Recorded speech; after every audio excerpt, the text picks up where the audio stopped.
Hello everyone, my name is Albert. I'm product manager from Hamamatsu. Today I want to introduce our PW24 demo hyperspectral imager right here. This hyperspectral imaging actually could identify materials in the inline or either on a moving vehicle such as a drone.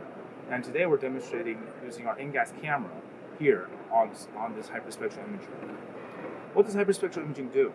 Actually, outside of identifying just colors, of course, it could identify way more and also provide, it could identify the shape and also provide spectral information for different items.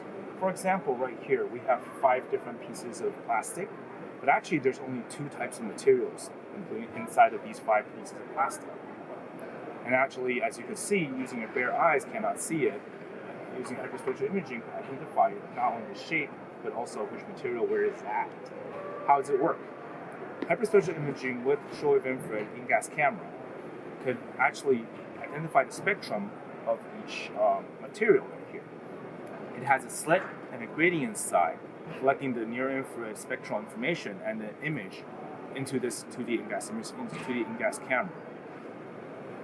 And then once it's done, it runs through the computer, and the processing and the labeling will help you to identify which object is where.